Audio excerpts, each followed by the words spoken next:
교회가 무엇인가에 대해서 관심을 갖고 있습니다. 교회를 다니지만 교회를 잘 몰라서 문제가 되는 경우가 굉장히 많습니다. 이 교회에 대한 오해, 우리 신앙생활에 굉장히 큰 딜레마에 빠지게 됩니다. 10년, 20년 전에도 교회를 잘 모를 수 있습니다. 바울이 말하는 교회는 뭔가, 또 어떻게 교회가 자라가는가, 교회의 가장 중요한 게 뭔가, 이것은 우리의 신앙과 직결되는 것이죠. 자, 바울은 이제 4장으로 넘어가면서 교회됨의 가장 중요한 가치를 하나 가져와요. 그게 뭐냐면 하나됨이라는 것입니다. 복음이 교회를 하나 되게 하는, 다시 말하면 하나님과 에베소 1장 10절을 보면 하나님과 우리를 통일되게, 하늘에 있는 것이나 땅에 있는 것이 다 그리스도 안에서 통일되게, 통일이라는 단어가, 유니티라는 단어가 에베소에서 굉장히 중요한 겁니다. 여러분, 죄는 인간의 관계를 다 깨뜨려 놓습니다. 그래서 오늘 이 세상 안으로 들어가면 다 분열이에요, 분열. 겉으로는 멀쩡해 보이는데 안으로 들어가면 가정도, 또 우리의 사회도, 국가 간도, 모든 것이 분열과 다툼과 적대감과 혼란과 무질서로 가득 차 있죠. 이 복음이 우리에게 주는 것은 우리를 그 죄로 인해 다 깨어진 관계를 회복시키는, 하나 되게 하는 역사가 일어나는 것입니다. 그래서 여러분, 예수를 제대로 믿으면 가정이 하나가 돼요. 이 죄가 우리를 다 산산조각을 내버리는 것입니다. 그러면 그 죄가 들어가면 교회도 분열이 되는 것입니다. 근데 바울은 오늘 그 교회가 어떻게 하나됨을 이루어 가는가에 대해서 얘기를 하고 있습니다. 그래서 그 하나가 되어야 되는 본질적 이유를 4절부터 6절까지 이렇게 소개하고 있습니다. 몸이 하나요, 성령도 한 분이시니 이와 같이 너희가 부르심의 한 소망 안에서 부르심을 받았느니라. 주도 한 분이시요, 믿음도 하나요, 세례도 하나요, 하나님도 한 분이시니 곧 만유의 아버지시라. 만유 위에 계시고 만유를 통일하시고 만유 가운데 계시도다. 여러분, 여기에 자주 반복되는 단어가 하나 있죠? 하나라는 단어입니다. 하나. 몇 번 나옵니까? 세지 마시고 제가 알려드립니다. 7번입니다.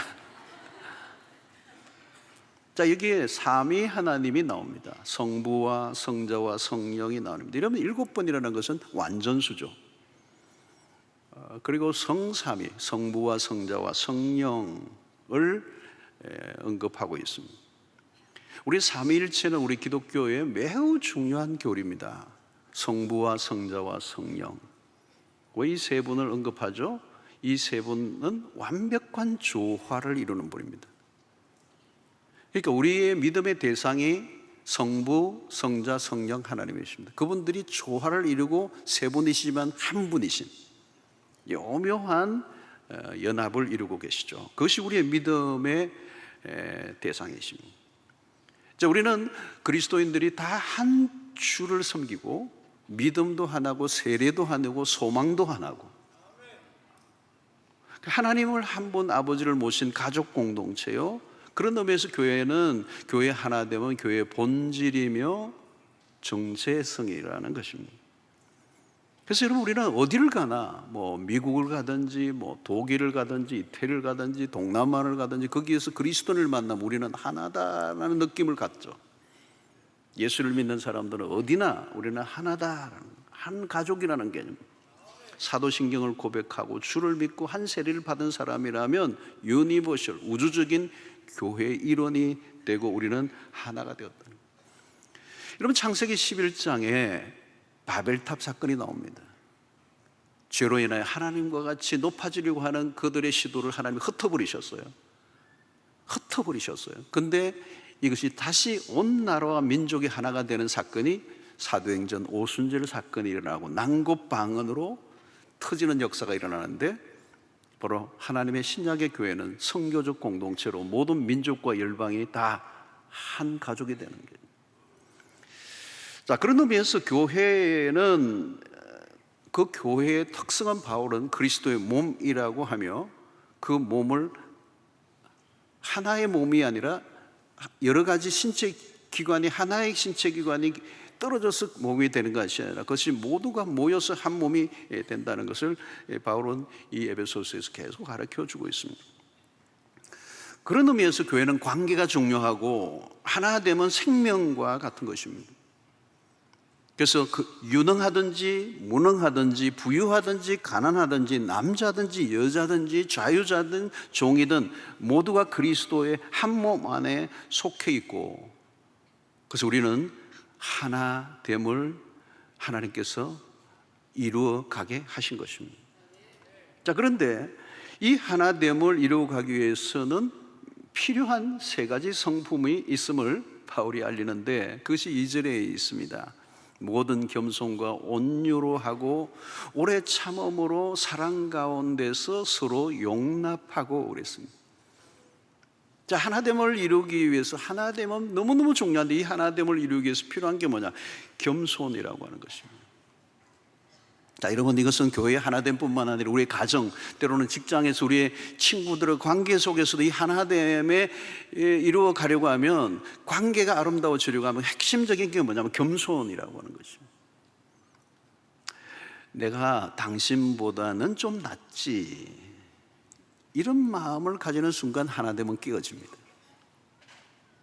부부의 관계도, 친구의 관계도, 교우와의 관계도. 여러분, 죄의 힘이 작동되는 가장 뚜렷한 현상이 분열입니다.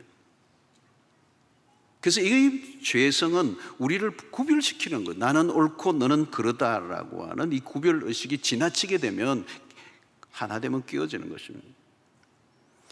그런 의미에서 죄는 관계의 분열을 일으키고 적대감을 일으키고 불화를 일으킵니다. 그리고 이 죄는 성격상 자신을 중심에 놓는 것입니다.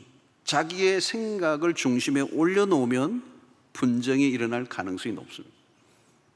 내가 느끼고 생각하는 것을 지나치게 강조하면 깨어집니다.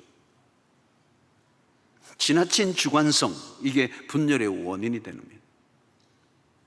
공동체 안에서 나의 존재감을 과시하고 싶은 욕구와 우리는 싸워야 합니다. 자기 주장이 너무 강하면 안 되는 거죠.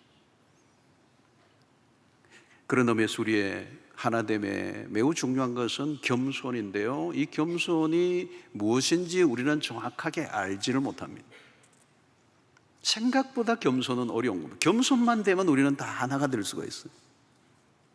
나보다 상대를 낮게 여길 수 있는데 이 겸손이 쉽지가 않다는 거예요. 우리는 언제 겸손이 무엇인지를 발견했는가 하면 그리스도의 십자가를 통하여 비로소 우리는 겸손이 무엇인가를 알게 돼요. 그 말은 뭘까요? 겸손은 우리에게서 간단한 문제가 아니라는 걸 알려주는 것이죠. 바울은 자신의 자랑과 자존심을 다 내려놓았습니다. 스신을 보면 자신은 아무것도 아니라고 고백합니다. 그것은 자기 자신을 깊이 들여다본 것에서 나오는 것이죠. 여러분, 자기 자신을 깊이 들여다보아야 비로소 우리는 타인에 대한 태도가 바뀌어집니다. 겸손은 다른 사람과의 관계 안에서 드러납니다. 나 혼자 있을 때는 내가 겸손한지 교만한지 알 수가 없습니다. 그러나 다른 사람과의 관계 안에서 내가 겸손한가 아닌가가 드러나는 것입니다.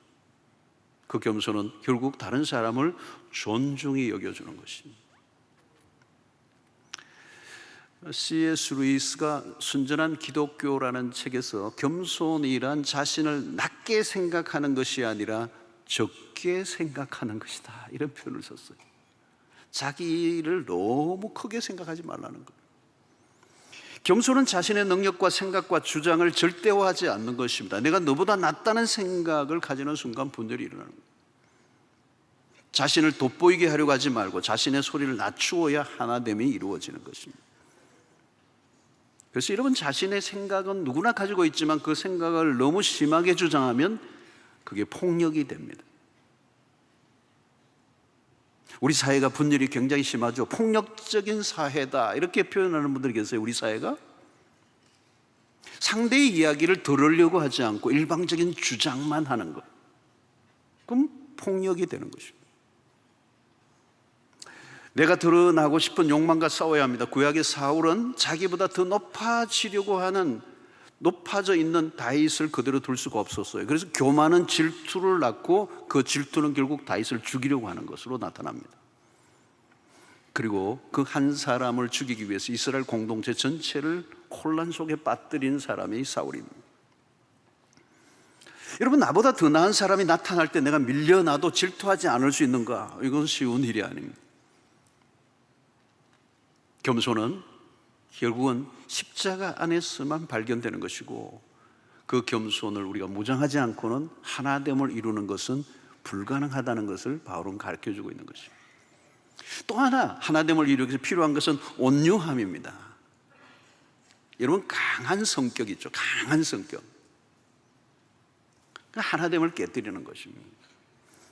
화평의 관계를 유지하려고 하면 부드러워야 합니다.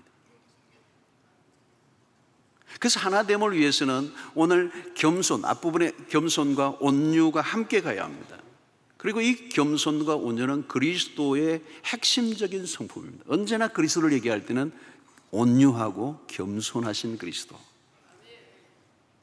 자, 온유에 대한 오해가 많습니다. 온유함을 우리는 약하다라고 이렇게 생각하는 경향이 있습니다. 그러나 온유함은 약한 것과 다른 것입니다. 성경에서 말씀하는 온유함은 내적인 강함이 있어야 가능합니다. 여러분, 연약한 사람을 품어내는 힘은 결코 약한 것이 아닙니다. 예를 들어 내가 어떤 피해를 입으면 입은 만큼 보복하고 싶어집니다. 그때 보복해버리면 약한 사람이에요. 본능대로 하는 건 쉬운 것입니다. 보복하고 싶지만 보복하지 않으려고 하면 내적인 강인함이 받쳐줘야 됩니다. 자기 성질대로 하는 사람은 약하다는 뜻입니다. 보복하지 않으려면 내적 통제력을 가지고 있어야 됩니다. 그게 연약함입니다. 여러분, 하나됨을 위해 우리는 이 온유함이라는 말은 젠틀하다는 거예요. 영어로 보면 젠틀하다, 젠틀맨을 이제 젠틀하다는 거예요. 그칠면 안 된다는 것입니다. 이게 산상수훈적 삶입니다. 오른밤을 치거든 왼밤을 돌려대라. 여러분, 전투적이거나 공격적인 태도를 내려놓으라는 것입니다. 우리 안에 욕망을 다스려야 합니다. 상대를 굴복시키고 싶어하는 욕망. 이 부부관계도 이런 게 있잖아요, 여러분. 그리스도가 우리에게 보여주신 모습은 욕망과 싸우는 것입니다. 온유함. 여러분, 예수 그리스도는 오실 때 어린 아기로 오셨습니다. 그 아기 예수, 크리스마스 때마다 아기 예수를 바라보면 그 앞에 무장이 해제되죠. 누구 애기 앞에서 막 씩씩거리는 분이 봤습니까? 온유하신 그리스도로 오신 거예요. 그 온유함의 완성은 십자가를 통해서 이루어졌습니다. 십자가에 매달리신 그리스도는 말이 없어요. 사실은 가상칠연이 있긴 하지만 그것은 철저히 복음적 얘기지 그 가해자에 대한 말은 없어요. 가해자를 오히려 용서해 주는 기도밖에 없어요. 그러니까 십자가를 통하여 우리에게 보여주는 온유함과 겸손의 절정을 드러낸 사건이 십자가입니다. 자신의 마땅한 권리마저도 주장하지 않는 모습, 이게 온유함이요, 그 온유함과 겸손이 하나됨을 이루어가는 것이다. 세 번째는 오래 참음입니다. 하나님의 공동체가 하나 되기 위해서는 오래 참음입니다. 하나됨을 이루어가는 일에 있어서 오래 참음이야말로 얼마나 중요한 성품인지 몰라요. 여러분, 하나 되어 가려고 하면요, 참고 또 참고 또 참고, 이걸 한 5분은 해야 돼요. 또 참고. 다른 답이 없어요. 여러분, 행동과 말에 있어 성급함을 내려놓아야 합니다. 성급한 마음은 관계를 깨는 것입니다. 빠른 결론을 내리지 말아야 되는 거죠. 말을 급하게 하지 말라는 겁니다. 약한 사람이 있으면 품고 기다려주는 수밖에 없어요. 그 기다림은 오래 참음이죠. 그래서 여러분, 하나됨을 이루어가는 길은 길고 긴 싸움입니다. 그래서 이 오래 참고라는 이 오래 참음의 영어 단어가 뭐냐면 long sufferings, 긴 고통이라는 말이에요. 그러니까 오래 참을 때 어떤 일이 나요? 고통이 오는 거예요. 긴 고통을 경험하는 것이 오래 참는 일입니다. 신앙의 공동체에서 우리가 할 일은 참아내는 일입니다. 오래 참는데 이게 고통이에요. 그러나 고통스럽지만 그 고통을 견뎌내야 합니다. 그 오래 참음의 고통을 견뎌냄으로 인하여 하나됨이라는 큰 선물을 받게 되는 거예요. 그 고통은 당할 만한 것입니다. 우리는 서로가 완전하고 성숙해서 하나됨을 지킬 수 있는 게 아니에요. 모든 것은 인내로 얻는 선물입니다. 여러분, 가정에서도 가장 필요한 것은 인내입니다. Long sufferings. 사랑은 오래 참는 것이다. 고린도전서 13장 사랑에 대한 정의가 나올 때 가장 먼저 사랑은 오래 참고라고 그랬어요. 그래서 이걸 읽을 때 이렇게 읽어야 돼요. 사랑은 오래 참고. 사랑은 참는 거예요. 이상하죠, 여러분? 바울의 정의가 그런 거예요. 사랑은 참는 거라는 거예요. 그러니까 이거는 감성적인 접근이 아니에요. 사랑은 처음은 굉장히 핑크빛 같은 감성적 접근이 있을지 모르지만 그건 감정이고, 감정보다 우위에 있는 게 의지예요. 그러니까 참는다는 말은 의지적 행동을 말하는 거예요. 참는 게 능력입니다. 참는 게 실력이에요. 세상에 좋은 것들은 참아낸 것의 선물이죠. 좋은 관계를 만들어내는 것도 매우 어려운 일입니다. 그래서 공동체 안에서 함께 하다 보면 마음에 안 드는 사람이 생깁니다. 어떻게 해야 되죠? 다른 묘수가 없어요. 그냥 참는 겁니다. 왜? 우리는 불완전한 사람들이 모였기 때문에.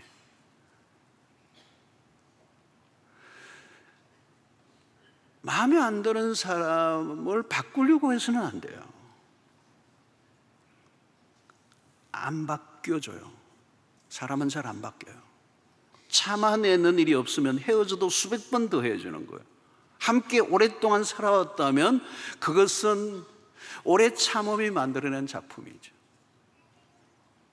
여러분, 옳고 그름을 분별하는 일은 쉬워요. 오래 참는 것은 고통인 것입니다. 그러나 참아낼 때 주어지는 축복이 큰 것이죠. 자, 우리 교회는 문제가 있으면 입을 다물고 기도하기, 이게 우리의 문화예요. 아이고, 어려운 겁니다. 여러분, 하고 싶은 말이 있는데 못하는 거, 이거 고통입니다. 하고 싶은 말을 하는 거는 쉬워요, 여러분. 그죠? 우리는 다 입이 열려있기 때문에 말을 안 하고 살기 어려워요. 요즘 뭐 성경이 지프 성경이 있던데, 입도 지프가 있으면 또 열기 귀찮아서 그냥 입 가두고 있자 이럴 때도 할 수 있는데, 이건 그게 불가능해요. 그냥 열려있어요. 입이 툭 나와버려요. 그러니까 할 말을, 내가 할 말이 있어요, 정말. 근데 안 하는 게 힘들다는 거예요. 여러분, 교회가 무슨 잘못을, 누군가 잘못을 저질렀기 때문에 교회는 무너지지 않아요. 그 잘못에 대해서 내가 참아내는데 실패할 때 하나됨이 깨어지는 거예요. 오래 참는 것에 실패하면 우리는 할 일이 없습니다. 여러분, 내가 옳다는 것을 내세움으로 하나됨을 깨뜨린다면 내가 하는 일은 옳은 일이 아닙니다. 우리의 모든 행위의 끝은 하나됨으로 귀결되어야 합니다. 그게 교회를 부르신 하나님의 뜻이라는 거예요. 오래 참음은 용납의 모습으로 드러납니다. 오래 참는 것은 용납으로, 사랑 가운데서 용납하며 그랬잖아요. 여러분, 어떤 관계 안에서 어떤 사건이 일어날 때 이해가 안 돼요. 난 너 이해가 안 돼, 이러죠. 이해가 안 될 때는요, 이해하려고 하면 안 돼요. 있는 그대로 그냥 받아들여 줘야 돼요. 이건 굉장히 비밀을 제가 여러분들에게 알려드리는 거예요. 뭔 말인고 이러시는 분 계신데 옆에 분에게 나중에 물어보시기 바랍니다. 있는 그대로를 받아들여 줘야 돼요. 여러분, 상대를 바꾸어 내가 받아들이는 게 아니에요.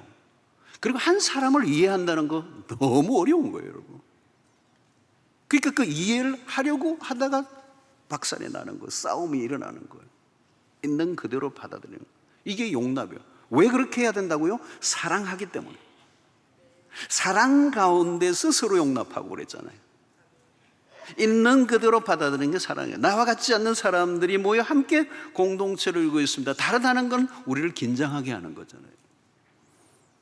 여러분, 젊은 남녀가 처음에 연애할 때는 그 다름이 너무 매력이에요. 어쩜 나와 다른 게 그렇게 매력적으로 보이는지. 근데 함께 결혼하고 사는 순간부터 그 다름이 얼마나 불편한 것인지.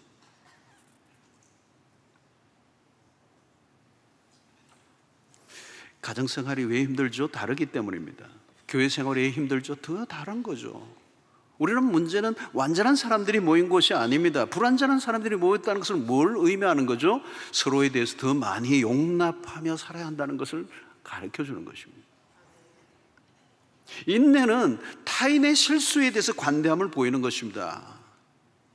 우리는 다양한 하나의 사건에도 다양한 관점을 가지고 바라봅니다. 우리는 내 마음에 안 들면 판단하는 마음이 먼저 들어요. 판단은 쉬워요. 용납은 어려운 것입니다. 우리는 판단보다 용납을 연습해야 합니다. 결국 이것은 여러분, 용납이라는 말은 그릇의 싸움이에요. 이 컵이 그릇이잖아요. 그릇이. 이 컵 이상의 물이 담겨질 수가 없습니다. 아무리 담으려고 해도 이 그릇 이상 담을 수가 없습니다. 그 그릇은 뭘로 결정하는 거예요? 강한 자가 약한 자를 품는 것입니다. 그러니까 누가 품느냐의 싸움으로 가는 거예요. 누가 품느냐, 그 그릇이 결정되는 것입니다. 내가 어디까지 담아낼 수 있는가의 싸움을 하는 것입니다. 목회도 마찬가지입니다. 교인들과의 관계, 제가 부교육자들과의 관계, 모든 것도 마찬가지. 어디까지 담아낼 것인가에. 여러분, 싫어지는 사람이 자꾸 생깁니까? 나를 테스트하는 거예요, 지금. 하나님이 물으세요. 너 이래도 품을래? 너 이래도 담아낼래? 그런 물으시는 거예요. 여러분, 내 주변에 연약한 사람들이 눈에 띄면 내가 그들보다 더 우월하다고 하는 우월의식에 빠지도록 하기 위해서 그들을 보여주신 게 아니고 그들을 통하여 나를 보게 하시는 거죠. 여러분, 하나님은 우리가 얼마나 많은 일을 했느냐가 아니라 얼마나 하나됨을 위해 헌신했는가를 물으세요. 열심히 너무 지나쳐 교회를 깨는 쪽으로 간다면 그런 헌신은 아무 의미가 없다는 거예요. 싸움에서 누가 이겼느냐는 의미 없는 질문이에요. 교회 안에서. 가정도 마찬가지죠. 이 교회 안에서 싸움은 승자가 없는 것입니다. 그러므로 용납의 싸움입니다. 이 오래 참음은 용납으로, 그 사랑이 용납으로 나타난다는 거예요. 얼마나 용납할 수 있는가가 하나됨의 공동체를 이루어가는데 얼마나 중요한 것인가를 가르쳐주고 있습니다. 라인홀드 리브라고 하는 유명한 분의 기도문 여러분들이 잘 아실 거예요. 바꿀 수 있는 것이라면 과감하게 바꿀 수 있는 용기를 주시고, 바꿀 수 없는 것이라면 그것을 수용할 수 있는 마음의 평안을 주시고, 바꿀 수 있는 것과 바꿀 수 없는 것을 구별할 수 있는 분별력을 주십시오. 대단한 기도죠. 여러분, 이 기도만 정확하게 이해하고 우리의 삶에 적용만 한다면 우리는 어마어마한 삶을, 복된 삶을 살게 될 뿐만 아니라 우리의 하나됨을 이루어가게 될 줄로 믿습니다. 자, 오늘 이 겸손과 온유와 오래 참음, 이것을 우리의 신앙생활에서 계속 훈련시켜야 하는 것인데 이것을 다 한 몸에 가지고 계신 분이 예수 그리스도이십니다. 그러므로 하나됨을 이루어 나가기 위해서 우리의 초점은 언제나 그리스도를 바라보는 것입니다.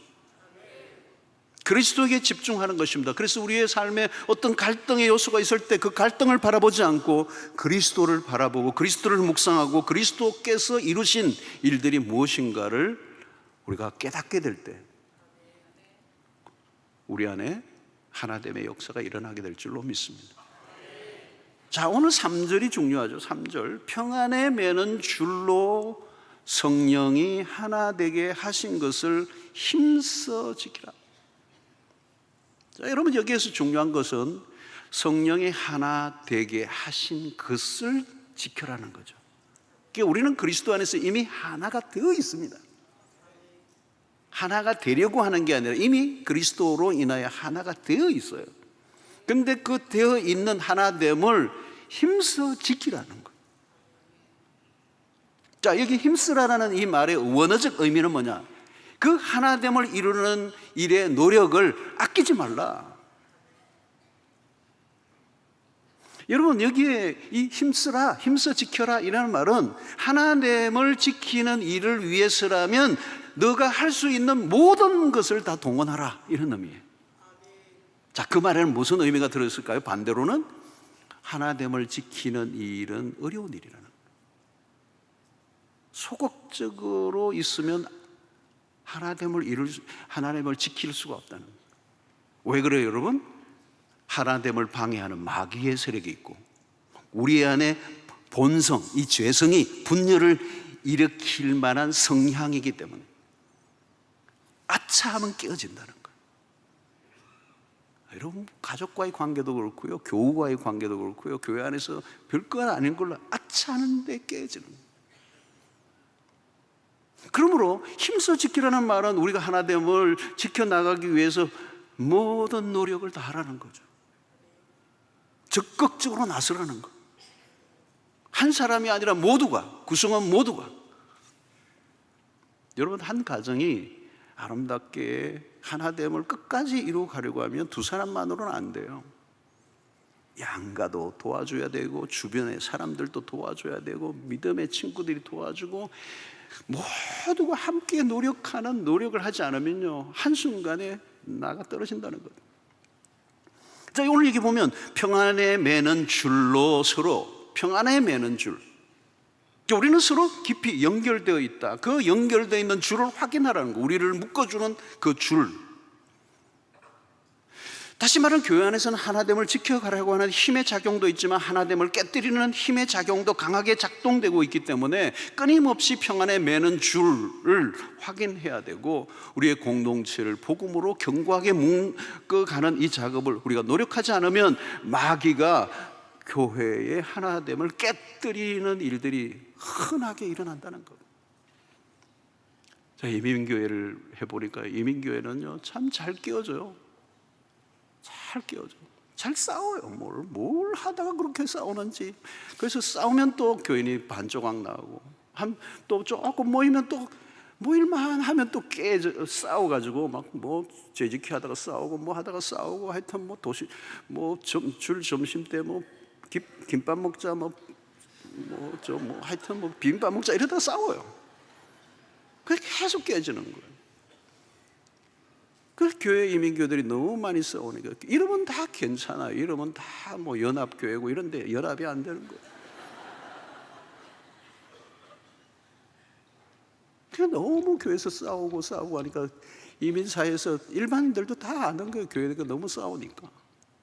어떤 사람들이 한번 식당에서 막 티격태격 싸우니까 식당 주인이 그러더라는 거예요. 여기가 교회인 줄 아느냐고. 왜 여기서 싸우느냐는 거예요. 아픈 얘기죠, 아픈 얘기. 안 깨진 교회가 드물어요. 한국 교회사를 보아도 마찬가지예요. 분열의 역사예요.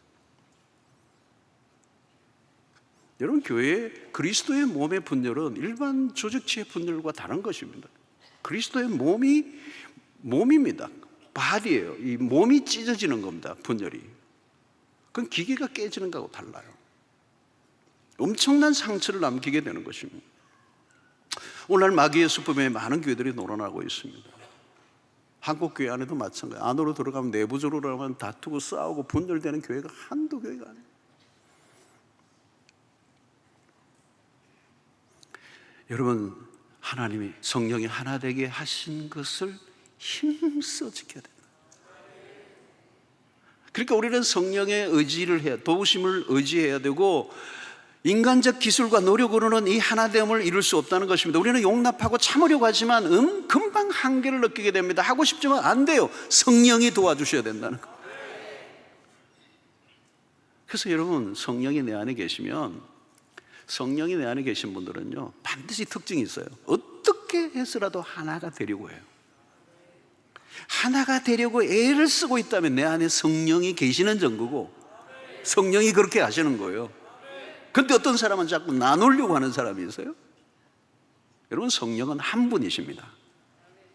성령은, 우리가 모신 성령은 한 분이에요. 그러니까 한 분 성령을 모시고 있으면 그 교인이 100명이든 1000명이든 10,000명이든 모든 사람 안에 성령이 계시기 때문에 그 성령이 우리를 하나가 되게 하시는 거예요.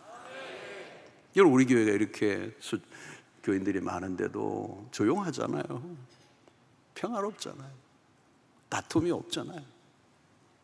근데 여러분, 성령은 한 분이신데 악령은 숫자가 셀 수가 없어요. 별별 악령이 종류가 많아요. 여러분, 음란의 귀신도 있고요, 폭력의 귀신도 있고요, 사람들을 그냥 이간질 시키는 귀신도 있고요, 별별 귀신. 그래서 여러분, 복음서에 보면 군대 귀신이 있잖아요. 군대 귀신. 그러니까 이 세상이 천갈래 만갈래로 나누어지는 이유는 악령의 역사예요. 사실은 온갖 거짓의 영,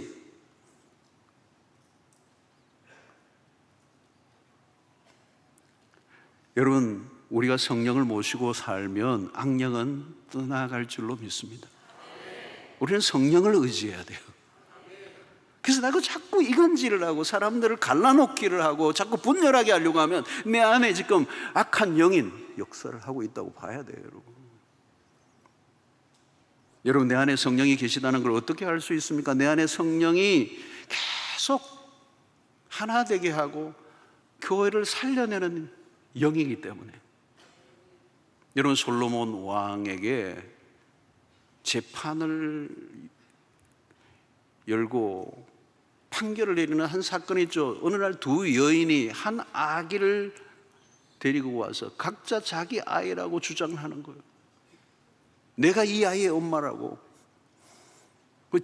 솔로몬이 지혜로운 판정을 내리죠. 칼 가져와라.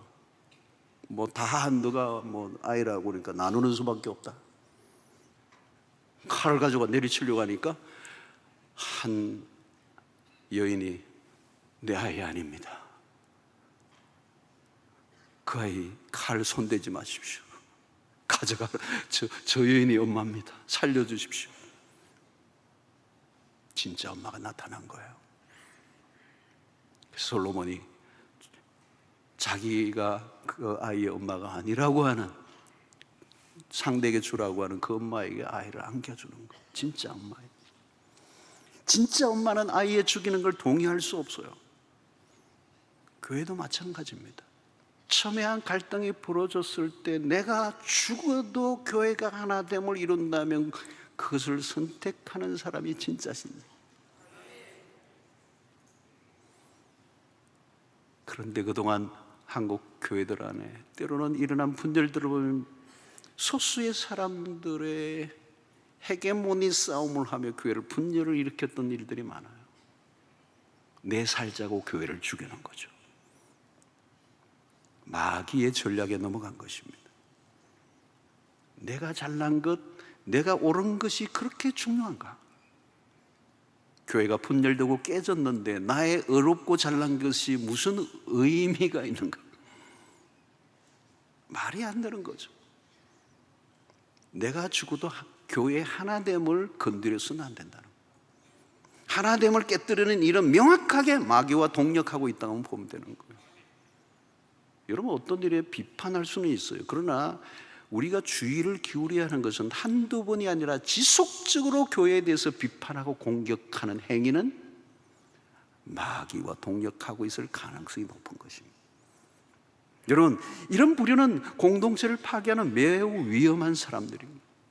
교회 안에도 보면 파벌을 만들고 당을 짓는 사람들이 있습니다. 고린도 교회 안에도 파벌을 만들어내는 사람들이 있습니다. 나는 아볼로파다, 나는 바울파다. 여러분, 그 시대에 바울은 엄청난 사도죠. 그런데 아볼로도 보통이 아닙니다. 그는 가르치는, 성경을 가르치는 해박한 지식을 가지고 있는 성경 교사였습니다. 거기에 영향을 받은 사람들은 나는 아볼로파다 그랬어요. 여러분, 교회는 파를 만들면 안 돼요.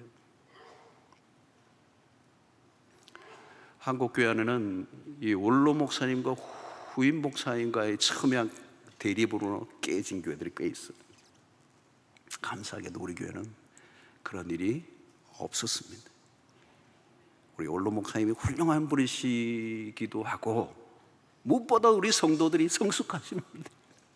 이 두 사이를 끼어 틈을 내어 파벌을 만들면요, 교회는 굉장히 위험해지거든요. 어떤 교회는요, 나는 바울파다, 어떤 데는 아볼로파다 이랬는데 어떤 교회는 나는 그리스도파다 그래요. 오, 한 수 위에요. 그러니까 한 사람이 그래요, 나는 예수파다. 그래서 어떤 교회는 예수와 그리스도가 싸운다 그래요. 바울은 그들을 향하여 육에 속한 자라는 거예요. 육에 속한 자들. 그리스도를 놓치는 순간 별별 것들이 이슈가 되는 겁니다. 유치한 싸움을 하게 되는 것입니다. 여러분, 이것은 우리의 힘으로 되는 것이 아니에요. 여러분, 만약에 우리가 교회가 분열되면요, 그것을 실망하고 교회를 떠나는 사람들이 너무 많아요. 오늘 가난한 교인들 가운데는 그런 분들이 계실 거예요. 교회에 너무너무 실망한 거예요. 리더십들에게. 뭐 교회에 이제 나온 분들이 교회를 흔들 리가 있나요, 여러분? 그러면 여러분, 교회가 하나 되지 못하면 다음 세대가 씨를 말리는 거예요. 세대 개성에 실패하는 거예요. 분열의 대가는 너무 큰 거예요. 사랑하는 성도 여러분, 공동체 하나 되면 마치 오케스트라의 하모니를 이루는, 앙상블을 이루는 것 같아요. 여러분, 연주자들이 각자 자기 소리, 악기 소리를 돋보이기로 한다면 연주는 소음으로 바뀔 것입니다. 오케스트라가 하모니를 만들 때 어떻게 하죠? 독주와는 다른 거죠. 자신의 소리를 내는 것보다 다른 악기와의 하모니를 중요하게 여깁니다. 그래서 연주하면서 지휘자를 바라볼 뿐만 아니라 옆 사람과 함께 하모니를 이루는 거예요. 그 연주에는 경쟁심이나 자기 과시는 금물인 거죠. 이 하모니를 이루어가는 사람을 우리는 피스메이커로도 설명할 수 있습니다. 화평케 하는 자, 중재하는 사람들. 여러분, 어떻게 중재를 하고 하나를 만들어가는 사람은 양쪽으로부터 오해를 받을 수도 있습니다. 너 스파이지? 때로는 욕을 먹기도 합니다. 아니면 사과를 할 일이 아닌데도 사과를 하는 일이 생길 수 있습니다. 어려운 일입니다. 갈라진 틈 사이로 들어가는 것은 매우 까다롭고 힘든 일입니다. 그러나 그 일을 누군가 해야 돼요. 소극적으로 있는 것은 하나됨을 힘써 지켜가는 태도가 아닙니다. 하나됨은 나와 상관없는 일이야, 나는 그냥 구경만 하겠어, 그것은 하나됨을 힘써 지키는 태도는 아닌 것입니다.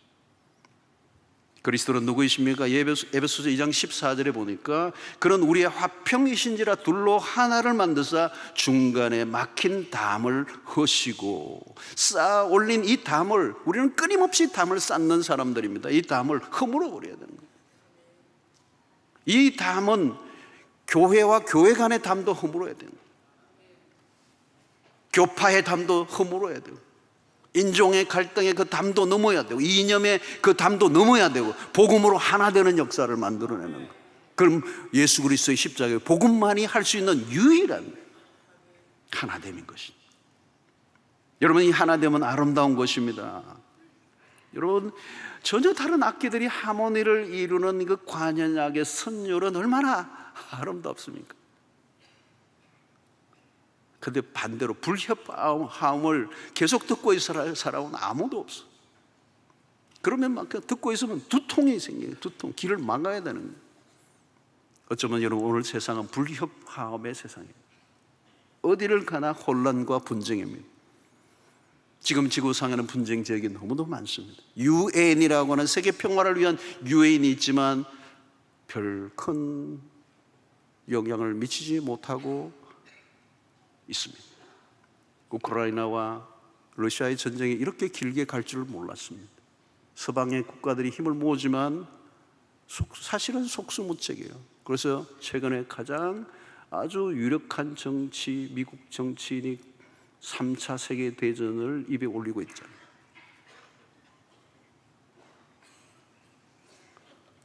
서울에서 조금만 차를 타고 북쪽으로 올라가면 파주라는 곳만 가도요, 바로 강 건너 북한이 보여요. 임진각, 38선, 군사 경계선 가까이 가서 그 북녘땅을 바라보면요, 긴장감이 돌죠. 우리는 분쟁 지역, 한반도는 분쟁 지역 안에 살고 있습니다. 과연 평화는 누가 만들어낼 수 있는가? 복음이 없는 세상은 평화를 만들 수가 없습니다. 교회만이 유일하게 이 통일을 만들어내는. 그래서 여러분 에베소서 1장 10절에서도 통일되게 하려 하십니다. 복음은 통일되게 하는 거예요. 모든 갈등과 모든 대립과 모든 계층을 다 통일되게 하시는 것이 하나님의 복음의 비밀입니다. 오늘날 그것은 교회가 할 수 있는, 하나 되면, 교회가 하나 되면 강력해집니다. 하나 될 때 그 안에 역동이 생깁니다. 하나됨을 지킬 때 그게 곧 성장입니다. 하나됨을 잃어버리면 교회는 침체에 들어갑니다. 성장 에너지가 사라져버립니다. 하나됨이 깨어지면 그리스도의 몸은 너덜너덜해지고 마는 것입니다. 숫자만 늘어나는 게 성장이 아니라 하나됨이 성장입니다. 전도하는 것보다 하나됨이 더 우선입니다. 하나되지 못하면 전도를 할 수도 없습니다. 전도와 하나됨은 연결되어 있습니다. 전도에서 교회 사람들을 모이게 했는데 싸운다면 전도는 의미 없는 일이 되고 마는 거죠. 하나됨, 그것이 세상에 교회가 보여줄 수 있는 메시지인 것을 우리는 알게 되는 것입니다. 사랑하는 성도 여러분, 오늘 우리는 삼위일체 하나님을 믿습니다. 하나님이 우리의 아버지십니다. 그리스도가 우리의 하나됨을 위하여 피를 흘리셨습니다. 성령은 오늘도 우리의 하나 되게 하시기 위해서 우리를 도우시는 영이십니다. 하나됨을 지키는 것보다 더 중요하고 우선되는 일은 없습니다. 때로는 교회가 건축을 해놓고 싸웁니다. 그 건물은 무슨 의미가 있습니까? 우리는 마지막 때를 살고 있습니다. 이 세상은 갈수록 더 혼돈과 갈등 속으로 빠져들어갈 것입니다. 교회 하나됨을 통하여 세상의 나라와 하나님의 나라가 얼마나 다른가를 우리는 나타내 보여야 합니다. 그리고 우리의 하나됨을 통하여 하나님의 나라를 세상 가운데 선포해야 하는 것입니다. 그것이 교회의 존재의 목적이고 복음에 합당한 삶입니다. 하나됨을 지켜가는 것이 모든 그리스도인들에게 주어진 소명인 줄로 믿습니다. 이제 우리는 우리 교회 안에서의 하나됨뿐만 아니라 교회와 교회가 하나 되는 것, 그리고 모든 교파와 모든 세계에 흩어져 있는 교회가 그리스도 안에서 한 몸이 되는 그 비전을 안고 오늘 우리 안에서 하나됨을 먼저 지켜나가는, 하나됨 힘써 지켜가는 일에 쓰임받는 여러분들 되시기를 주의 이름으로 축원합니다.